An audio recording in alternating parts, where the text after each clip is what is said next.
አስከራሚ ክብር የሚገለጡ ሰዎች ያ ሰው ነኝ ያለ ሰሎ ዘይቱ ተዘጋጅቷል። አሳነሳችሁብን ዘይቱን። ናስቲ ነብይ ተንበርከክ። እግዚአብሔር ሰው ይኸው ጌታ ሆይ ያልከው ጌታ ይሄንን ነው አይደል? በአናቴ ላይ በልብሴ ላይ ኢየስ ሐዋርያዊ ቅባት የነቢያት ቅባት ሆነልህ ሆነልህ ሆነልህ ሆነልህ ሆነልህ። ጩኸት ይሰማ እስኪ ለኢየሱስ ይገባል። ሃሌሉያ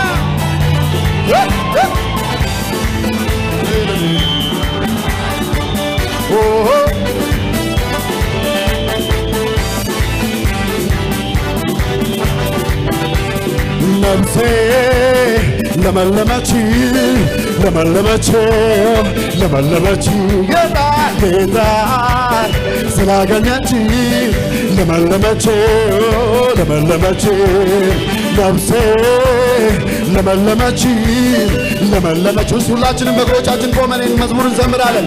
ጌታን ስላገኘች ለመለመች ነፍሴ ነፍሴ ለመለመች ለመለመች ለመለመች ጌታን ስላገኘች ለመለመች ለመለመች። የደረቁ አጥንቴ ዓለም ለሞልኛል፣ ጽዋዬንም ደግሞ ጌታ ሞልቶልኛል።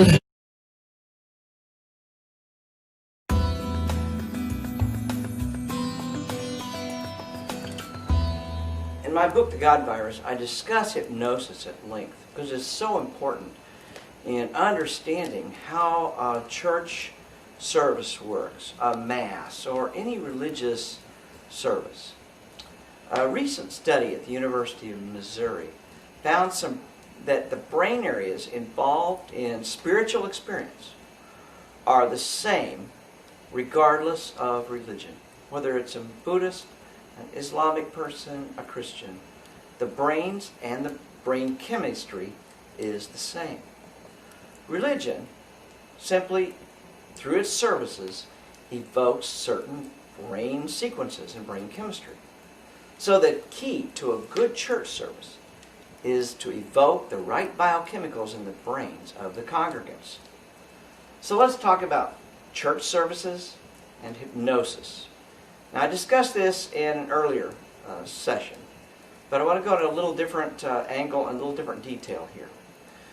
As I've said earlier, in our earlier, repetition and ritual is very important.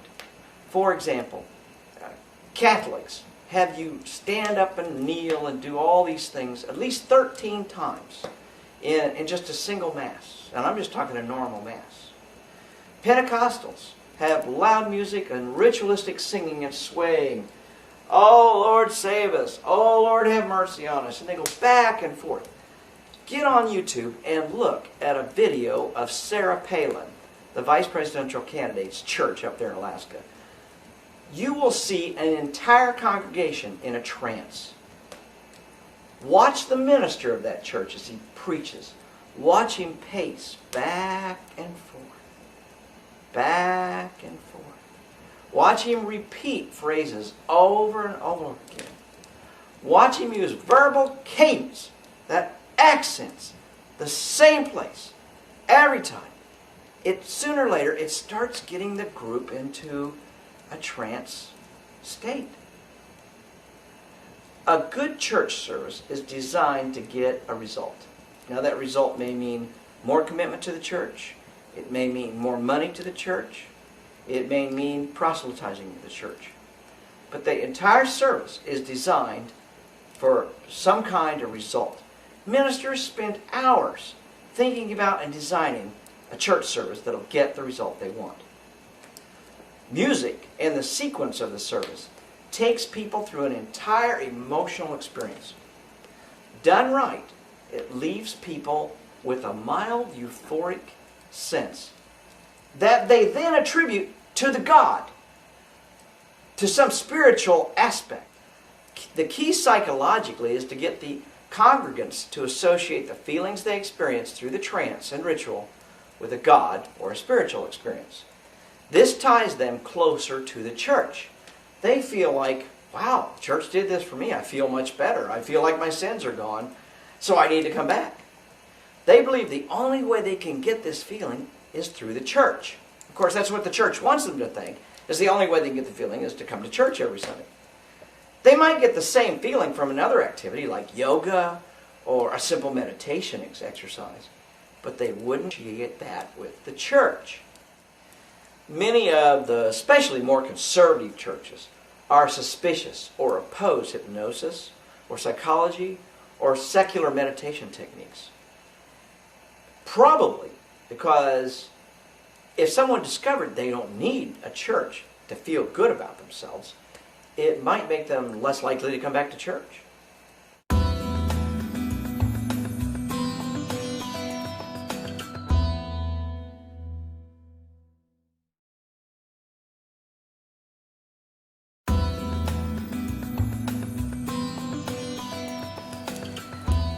As a psychologist, I was trained in hypnosis. I was also raised in a very fundamentalist religious environment when I was growing up. So as I was learning the hypnotic techniques, I started realizing how much ministers use hypnotic methods in their delivery. For example, voice cadence and repetition. The Lord will provide for you. The Lord will provide for you. Brothers and sisters, if you just have faith, the Lord will provide for you. Now, why do ministers use rhythm and repetition? It's to put people into an altered state of consciousness, a hypnotic trance, if you will, so that they can then make hypnotic suggestions about things like giving money or giving time, getting more involved in the church, proselytizing for the church. You may have gone to sleep in church, or you may have seen people going to sleep in church. But if you look at the definition of sleep, it's a loss of muscle tension. The people who go to sleep in church aren't laying down flat with no muscle tension. They're setting up, and they mean nodding off here and there. That is nothing more than a hypnotic state. They're very relaxed. They're feeling very good in that state. And as a result of that, they start feeling like somehow the church has created this for them. The ministers created this for them.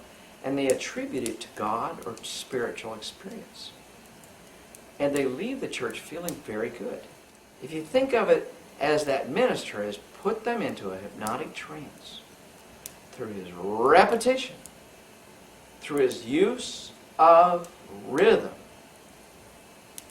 it all makes sense.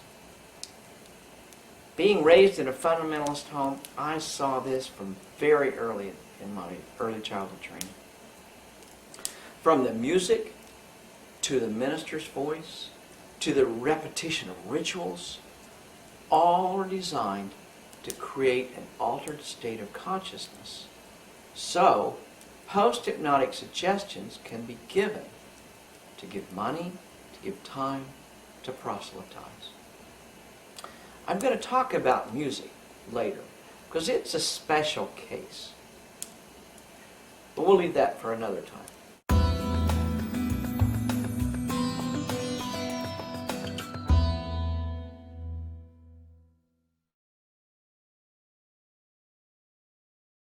Sometimes people hold a core belief that is very strong. When they are presented with evidence that works against that belief, the new evidence cannot be accepted. It would create a feeling that is extremely uncomfortable called cognitive dissonance. And because it is so important to protect the core belief, they will rationalize, ignore, and even deny anything that doesn't fit in with the core belief.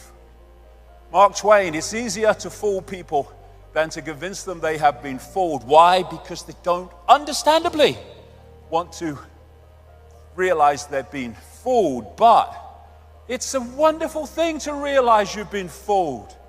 It's a great gift, because from that point you will not be fooled any longer. It's a wonderful gift. Abundance is yours. Claim it today. Subscribe for more great videos.